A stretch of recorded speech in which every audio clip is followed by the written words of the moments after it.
জনতার পরম ভালোবাসায় আপসহীন দেশনেত্রী বেগম জিয়ার অন্তিম বিদায়। স্মরণকালের সর্ববৃহৎ জানাজায় লাখ লাখ মানুষের ঢল। রাষ্ট্রীয় মর্যাদায় স্বামী জিয়াউর রহমানের কবরের পাশে দাফন।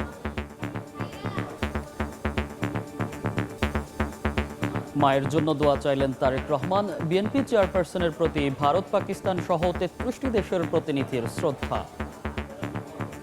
মরহুমা বেগম খালেদা জিয়া জীবিত থাকাকালীন অবস্থায় যদি আপনাদের কারো কাছ থেকে কোনো ঋণ নিয়ে থাকেন, দয়া করে আমার সাথে যোগাযোগ করবেন, আমি সেটি পরিশোধের ব্যবস্থা করব ইনশাআল্লাহ।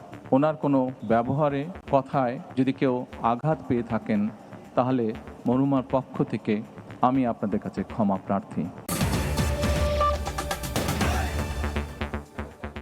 বাংলার সময়ের সঙ্গে আছি আমি মনির হোসাইন। অসীম অভিযাত্রার সমাপ্তি। জনতার পরম ভালোবাসায় সিক্ত হয় বেগম খালেদা জিয়ার শেষ যাত্রা। স্মরণকালের সর্ববৃহৎ জানাজায় সংসদ ভবন এলাকা ছাড়িয়ে কয়েক কিলোমিটার দেখা গেছে লাখ লাখ মানুষের ঢল। জানাজায় অংশ নেন প্রধান উপদেষ্টা সহ উপদেষ্টা পরিষদের সদস্যরাও। শ্রদ্ধা জানিয়েছেন ভারত পাকিস্তান সহ বিভিন্ন দেশের প্রতিনিধি ও কূটনীতিকরা। জানাজার আগে মায়ের জন্য দোয়া চেয়েছেন তারেক রহমান। জানাজা শেষে পূর্ণ রাষ্ট্রীয় মর্যাদায় শহীদ প্রেসিডেন্ট জিয়াউর রহমানের কবরের পাশে সমাহিত হন বিএনপি চেয়ারপারসন বেগম খালেদা জিয়া। লাল সবুজের পতাকায় মোড়ানো গণতন্ত্রের পথিকৃৎ শেষ বিদায়ের যত আয়োজন, ৫৬,০০০ বর্গমাইলের কাণ্ডারি এক আপসহীন নেত্রীকে ঘিরে অশ্রুসিক্ত ভালোবাসা বিদায় বেলায়। সর্বোচ্চ সম্মান আর শ্রদ্ধায় তখন লাখো কোটি মানুষের হৃদয়ে চাপা কান্নার শব্দ। রাজসিক শ্রদ্ধা আর ঐতিহাসিক আয়োজন ঘিরে প্রস্তুত মঞ্চ। ঠায় দাঁড়িয়ে আছে ভক্ত, অনুরাগী, সমর্থক আর কর্মী সহ লক্ষ লক্ষ সাধারণ মানুষ। প্রিয় মানুষকে না বলা কথা বলার অপেক্ষায় পুরো জমায়েত। শেষ বিদায়ের অপেক্ষা যেন আর হয় না শেষ। মানিক মিয়া এভিনিউয়ে মায়ের জানাজায় অংশ নিতে মরদেহবাহী গাড়িবহরে আসেন বিএনপির ভারপ্রাপ্ত চেয়ারম্যান তারেক রহমান। সঙ্গে ছিলেন তার সহধর্মিণী ডাক্তার জুবাইদা রহমান ও তাদের মেয়ে ব্যারিস্টার জাইমা রহমান। প্রায় ১০ ঘন্টার অপেক্ষার অবসান। প্রিয় নেত্রী বেগম খালেদা জিয়ার মরদেহ নির্ধারিত স্থানে আসতেই সাধারণের আকুতি যেন বেড়ে ওঠে আরও। অপেক্ষমান সরকার প্রধান ডক্টর মোহাম্মদ ইউনূস সহ উপদেষ্টা পরিষদের সদস্য, বিভিন্ন রাজনৈতিক দলের নেতা, ৩ বাহিনীর প্রধান ও তাদের ঊর্ধ্বতন কর্মকর্তারা। দেশনেত্রী বেগম খালেদা জিয়া জন্মগ্রহণ করেন। সাবেক প্রধানমন্ত্রী ও বিএনপি চেয়ারপারসন বেগম খালেদা জিয়ার জীবন সংগ্রাম ও আপসহীনতার গল্প ছাড়াও শেষ জীবনে ফ্যাসিস্ট সরকারের নির্যাতনের নিদারুণ চিত্র তুলে ধরে কান্নায় ভেঙে পড়েন বিএনপি নেতা নজরুল ইসলাম খান। পুরো রাস্তা ও মাঠ জুড়ে তখন ক্ষোভের বহিঃপ্রকাশ ঘটে সাধারণের মাঝে। দেশনেত্রী বেগম খালেদা জিয়া বলতেন, দেশের বাইরে আমার কোনো ঠিকানা নেই, বাংলাদেশ হলো আমার ঠিকানা। এই দেশের মাটি ও মানুষ আমার সব কিছু। চিরচেনা এই দেশের মাটিতেই তিনি শেষ নিঃশ্বাস ত্যাগ করেছেন। আমি মরহুমা বেগম খালেদা জিয়ার বড় সন্তান তারেক। অশ্রুসিক্ত নয়নে চাপা কষ্ট নিয়ে মায়ের জন্য কথা বলতে মঞ্চে আসেন তারেক রহমান। পরকালে যেন শান্তিতে কাটাতে পারেন মা বেগম জিয়া, সেই দোয়া চান দেশবাসীর কাছে। মরহুমা বেগম খালেদা জিয়া জীবিত থাকাকালীন অবস্থায় যদি আপনাদের কারো কাছ থেকে কোনো ঋণ নিয়ে থাকেন, দয়া করে আমার সাথে যোগাযোগ করবেন, আমি সেটি পরিশোধের ব্যবস্থা করব ইনশাআল্লাহ। একই সাথে উনি জীবিত থাকাকালীন অবস্থায় ওনার কোনো ব্যবহারে, ওনার কোনো কথায় যদি কেউ আঘাত পেয়ে থাকেন, তাহলে মরহুমার পক্ষ থেকে আমি আপনাদের কাছে ক্ষমা প্রার্থী। আল্লাহু আকবার। এরপর শুরু হয় বেগম খালেদা জিয়ার নামাজে জানাজা। মানিক মিয়া এভিনিউ, সংসদের প্রতিটি মাঠ, ফার্মগেট, বিজয় সরণি, মেট্রো স্টেশনের উপরে নিচে, গণভবনের মাঠ, আসাদ গেট ও কলেজ গেট ছাড়িয়ে আশপাশের সব রাস্তা সহ যে যেখানে পেরেছেন অংশ নিয়েছেন জানাজার নামাজে। মানুষের এই জমায়েত প্রিয় নেতাকে শেষবারের মতো দেখার জন্য, শেষবারের মতো শ্রদ্ধা নিবেদনের জন্য। মানিক মিয়া এভিনিউয়ে লাখো মানুষের জমায়েত বেগম খালেদা জিয়ার নামাজের জানাজায় অংশ নেওয়ার জন্য। এখানে আসা নেতাকর্মীরা এবং সাধারণ মানুষরা বলছেন, বেগম খালেদা জিয়া তিনি গণতন্ত্রের আপসহীন নেত্রী। এবং তার দৃঢ়তায় তারা এই আদর্শ ধারণ করে আগামীর বাংলাদেশ বিনির্মাণের ক্ষেত্রে অবদান রাখবেন। যে যার অবস্থান থেকে সে শপথ তারা আজ এই জানাজায় এবং শেষ শ্রদ্ধা নিবেদনের মধ্য দিয়ে তারা সে শপথ নিয়েছেন। আহমেদ সালেহীন, সময় সংবাদ, ঢাকা। বেগম খালেদা জিয়ার জানাজায় ঢল নামে লাখ লাখ মানুষের। তীব্র শীত আর দূরত্ব উপেক্ষা করেই তারা আসেন আপোষহীন নেত্রীকে শেষ বিদায় জানাতে। কোটি ভক্ত, অনুরাগী ও নেতাকর্মীর শ্রদ্ধায় রচিত হলো তার অন্তিম যাত্রার মহাকাব্য। কনকনে শীত কিংবা দূরত্ব কোনো কিছুই ঠেকাতে পারেনি লাখো মানুষের এই ঢল। সাবেক প্রধানমন্ত্রী ও বিএনপি চেয়ারপারসন বেগম খালেদা জিয়ার অন্তিম যাত্রার সঙ্গী দেশের বিভিন্ন প্রান্ত থেকে আসা লাখো জনতা। আপোষহীন নেত্রীকে শেষবারের মতো বিদায় জানাতে বাস, ট্রেন, লঞ্চ থেকে নেমে পায়ে হেঁটে রাজধানীর মানিক মিয়া অ্যাভিনিউতে পৌঁছায় মানুষ। ব্যক্তিগত জীবনের প্রতি বেশি সিম্প্যাথেটিক একজন ভদ্রমহিলা এবং গণতন্ত্রের আপোষহীন নেত্রী। উনি সুদীর্ঘ 15 বছর কষ্ট ভোগ করেছেন, দেশ থেকে কোথাও যাননি। সো ওনার এই জানা যায় এই বিপুল পরিমাণ যে লোক সমাগম, তা আসলে পাবলিক সিম্প্যাথির একটা বহিঃপ্রকাশ। আন্দোলন সংগ্রামের মধ্য দিয়ে উনি সাধারণ মানুষের নেত্রী হয়ে দাঁড়িয়েছেন। দলমত ঊর্ধ্বে এসে দেশের স্বাধীনতা সার্বভৌমত্বের জন্য যে ভূমিকা রেখেছেন, আমি সর্বস্তরের তৌহিদি জনতার পক্ষে থেকে ওনার এই বিদেহী আত্মার মাগফিরাত কামনা করছি।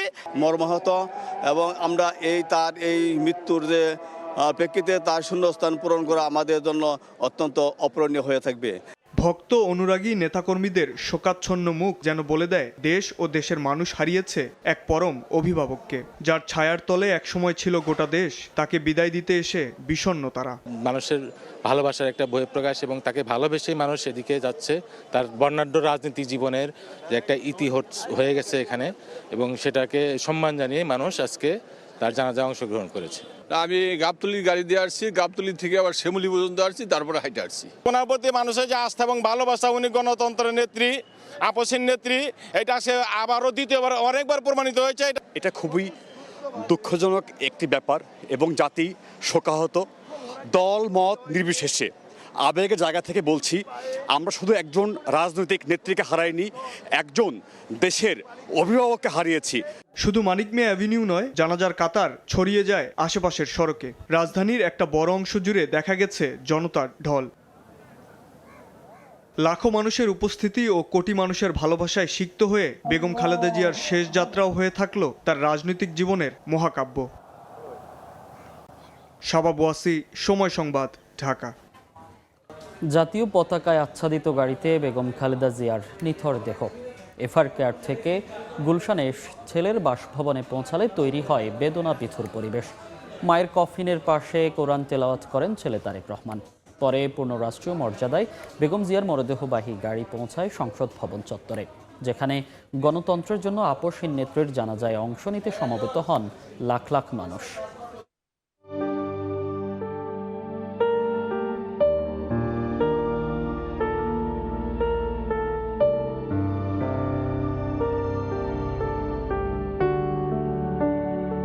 লাল সবুজ পতাকায় আচ্ছাদিত গাড়ি, ভেতরে গণতন্ত্রের আপোষহীন নেত্রীর নিথর দেহ। এভার কেয়ার হাসপাতাল থেকে গুলশানে তারেক রহমানের বাসভবনের পথে যাত্রা। বুধবার সকাল 9টার পর গুলশানে বিএনপি চেয়ারপারসন এলেন তার 1.5 দশকের বাসভবন ফিরোজার পাশে ছেলের বাড়িতে। পরিবার স্বজনদের মাঝে তৈরি হয় বেদনা বিধুর পরিবেশ। মায়ের কফিনের পাশে কোরআন তেলাওয়াত করেন তারেক রহমান, আত্মার শান্তি কামনায় করেন দোয়া। প্রায় পৌনে 2 ঘন্টা পরিবার পরিজনের সঙ্গে থাকেন বেগম জিয়া।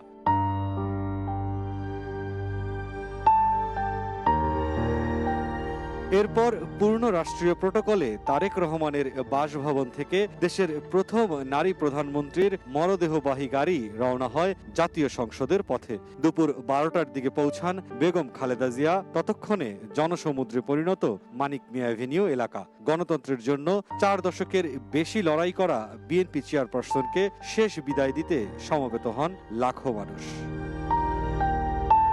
মুরসালিন হক জুনায়েদ, সময় সংবাদ, ঢাকা।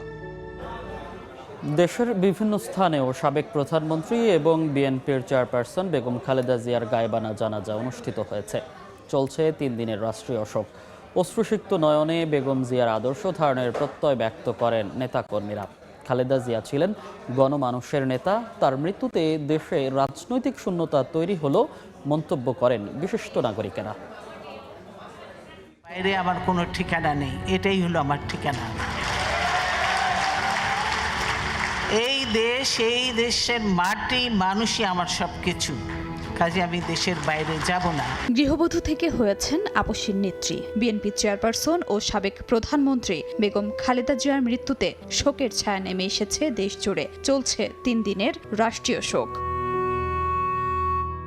বুধবার বিকেল 3টা 3 মিনিটে রাজধানীর মানিক মিয়া এভিনিউতে বেগম জিয়ার জানাজা শুরু হয়। লাখো মানুষের অশ্রু আর গুমরে কান্নায় 3টা 5 মিনিটে সম্পন্ন হয় সাবেক প্রধানমন্ত্রী ও বিএনপি চেয়ারপারসন বেগম খালেদা জিয়ার রাষ্ট্রীয় জানাজা। একই সময়ে সারা দেশে গায়েবানা জানাজা অনুষ্ঠিত হয়। রংপুরের কেন্দ্রীয় ঈদগাহ মাঠে বিএনপির নেতাকর্মী ছাড়াও রংপুর রেঞ্জের ডিআইজি, মেট্রোপলিটন পুলিশ কমিশনার সহ সর্বস্তরের মানুষ গায়েবানা জানাজায় অংশ নেন। 3 বারের সাবেক প্রধানমন্ত্রীর প্রয়াণে শোকাহত সবাই। অশ্রুসিক্ত নয়নে বেগম জিয়ার আদর্শ ধারণের প্রত্যয় ব্যক্ত করেন তারা। ভোট দিয়ে বিজয়ী করে বেগম জিয়ার প্রতি ভালোবাসা প্রকাশ করেছেন বগুড়াবাসী। সেই বগুড়া তার পুত্রবধূ ও রাজনৈতিক ইতিহাসের এক অনিবার্য অধ্যায়কে হারিয়ে গভীর শোকে। শহরের অলিগলি, চায়ের দোকান থেকে শুরু করে সাধারণ মানুষের মধ্যে বিরাজ করছে নীরবতা। শহরের আলতাফুন্নেসা খেলার মাঠে অনুষ্ঠিত হয় বেগম জিয়ার গায়েবানা জানাজা। এতে বিএনপির নেতাকর্মী ছাড়াও সাধারণ মানুষ অংশ নেন। শহীদ প্রেসিডেন্ট জিয়াউর রহমানের নিজ উপজেলা গাবতলী পাইলট স্কুল মাঠেও গায়েবানা জানাজা অনুষ্ঠিত হয়।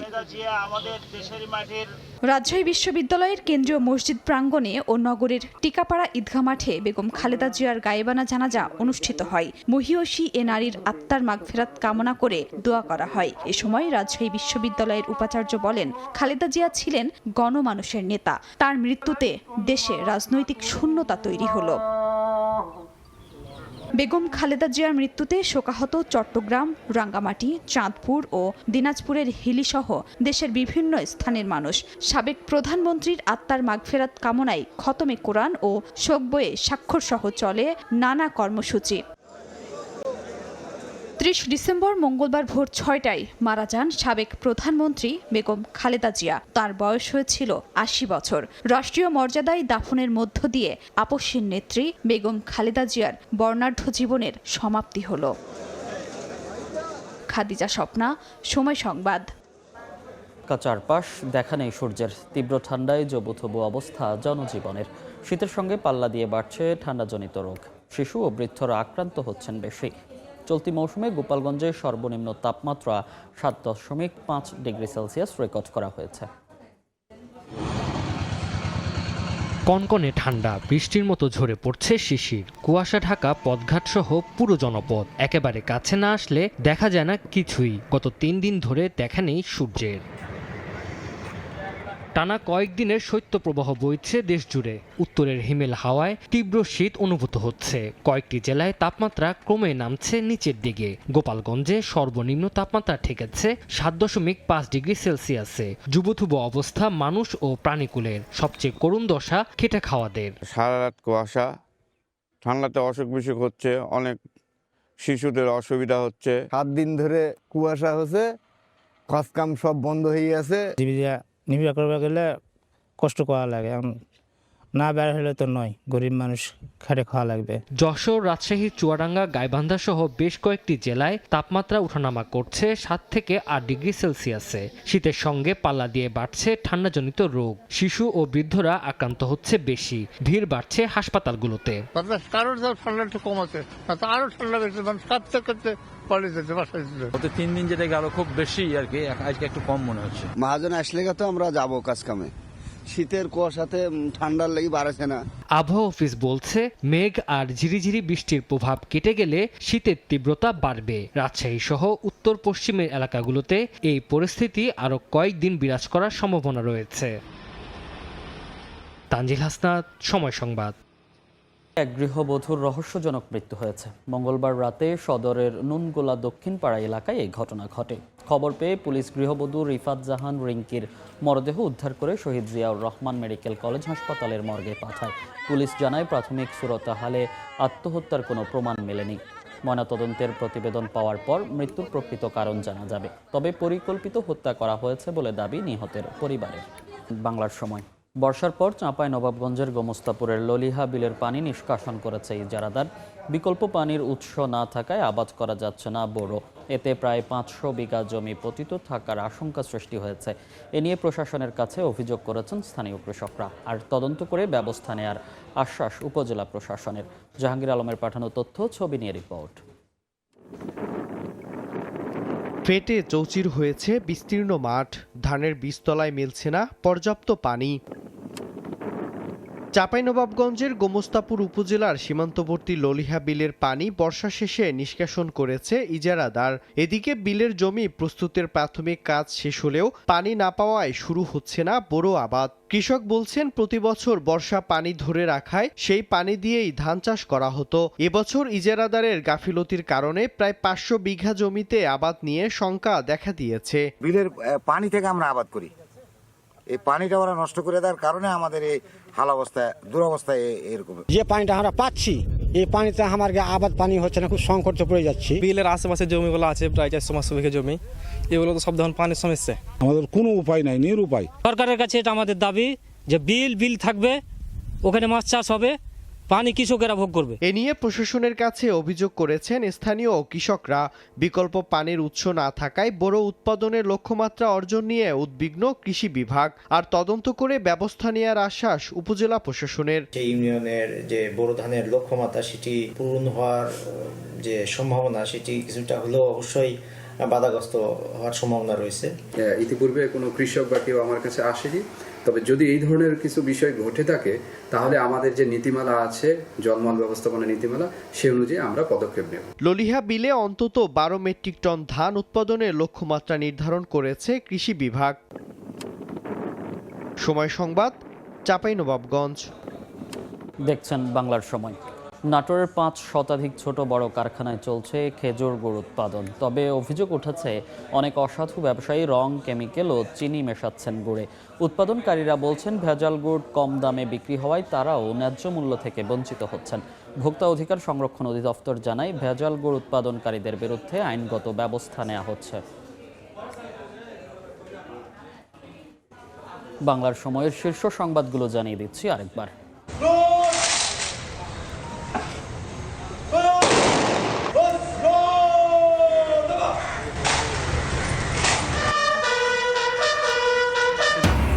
জনতার পরম ভালোবাসায় আপসহীন দেশনেত্রী বেগম জিয়ার অন্তিম বিদায়। স্মরণকালের সর্ববৃহৎ জানাজায় লাখ লাখ মানুষের ঢল।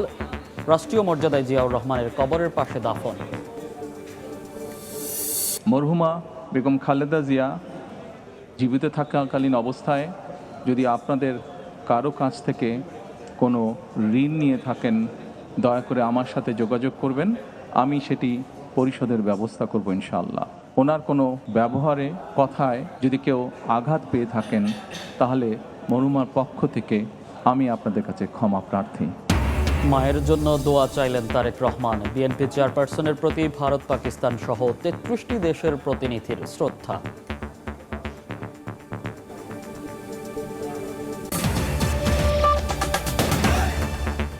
এই ছিল বাংলার সময়। এরপর সন্ধ্যার সময় নিয়ে সঙ্গে থাকবেন সহকর্মী গোলাম রাব্বি। মনির, আপনাকে ধন্যবাদ। সন্ধ্যার সময় নিয়ে আসছি কিছুক্ষণ পর, সঙ্গেই থাকুন সময়।